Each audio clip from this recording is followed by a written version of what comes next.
Hi folks, my name is Paul Ruby and I want to welcome you to this website. I'm a Minnesota Twins fan, as you can see, and would like to watch the Twins on TV. I'm a great Twins fan.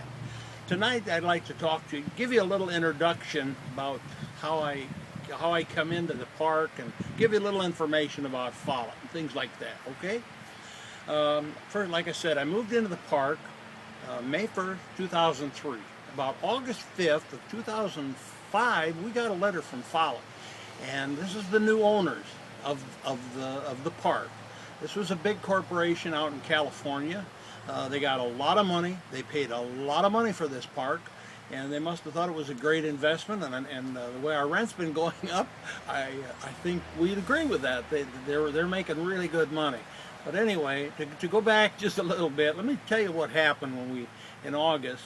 After Follett took over, we were talking, us and all the neighbors, and we're talking about the new owners, and we're all thinking, I wonder how this is going to be. We're not going to be owned by a small company. Some people that have lived here all their lives, their kids went to school with our kids. It's not going to be that anymore. We've got a corporation here, and they're in California. I wonder what's going to happen. So we all kind of just sat around, and we just weren't quite sure what was going to happen. Well, a few months later, there's a house up on Ryan as you enter the park, and they wanted to put a fence up. And they got permission, and they put this fence up for the very first time. We had a fence, and I talked to a few of the neighbors, and they were kind of wondering, what in the world are they doing that for? It's going to stop the air movement. If one person wants it, maybe somebody else is going to want a fence. And they put up a 8-foot fence. Maybe the next person would want a 10-foot fence. Maybe the next person would want a white fence. Maybe someone would want to use old boards, the old style or something like that. So we were quite concerned. I was concerned. Several of my neighbors were concerned. And we decided to talk about it a little bit, and we found out this whole row here, we had a lot of people that were not happy about that. So we went into the office and talked to management, and we requested that we could meet with the regional manager. At that time his name was, I think it was Django or something like that, and they agreed, and they came down, and I met with them, and I explained to him what we thought here, and we thought we'd let them know what we felt, and we thought they might be receptive to at least listen to us and give us reasons why we were wrong. At least listen. So we talked to them about it, and we talked to them about who's going to take care of the fence, who's going to take care of, if one is allowed, then others are going to be allowed also, right? Because once you've allowed one, you've set a precedent. Maybe the next one would want one, and the next one would want one. Now on the east side, all we have is fences all along the east side. That's going to stop the snow in the wintertime. Is the county going to approve of that? Could be piling up snow there. It's going to bring bigger load of snow onto the roads, and that's going to mean the county's going to have to move more snow. So that raises some red flags a little bit. So that we were concerned about that. And who's going to take care of the fence? If you have a white fence, it may have to be painted. What about trash blowing around underneath it? Who's going to clean it up? Is the park going to be responsible for that, or the homeowner is going to be responsible for that? And we didn't see any uniformity because we thought there might be different colors fences and all that. So this kind of scared us. So I brought this all up to Mr. Janko. Well, he listened to me, and then finally he says, and we have fences in California in our park. We have fences in Texas. I don't see anything wrong with it.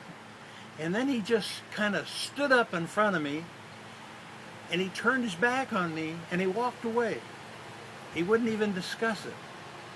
And I had a feeling in my gut like, wait a minute, we're trying to discuss this, and he just sort of a arrogant position here, like, we're not even going to talk about this, like I could just see what was going on in his mind, like, we own this place, we'll do as we please.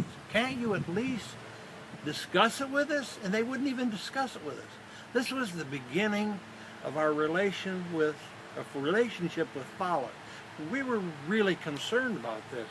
And there's a lady at that time that we knew over on Ryan Street, and she had her house up for sale about that time, and she had a sister of hers that was ill and had health problems, and her sister wanted her to move in with her, and she said, you could sell your home, move in with me, and I'll take care of all expenses. You could just kind of take care of me. She was wheelchair bound and other things, and so she decided to sell her home. She put her home up for sale, and she sold, and by golly, she'd only been in her home a year and a half. It was a new home. She got every bit of her money out of her house that she put into it. You know what? That was the smartest lady in here. That's what we all should have done. If we had all just known what was going to happen in the ensuing few years, in the next 3 years, if we had known that, I think we all could have put our house up for sale, got our money out of it, and got out of here. I think we would all had a few more dollars in our pocket today.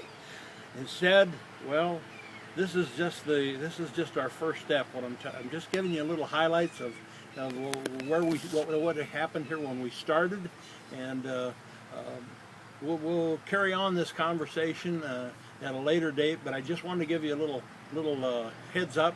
By the way, we started an association. We wanted to let people know we're not going to stand for this. We're going to get some people together.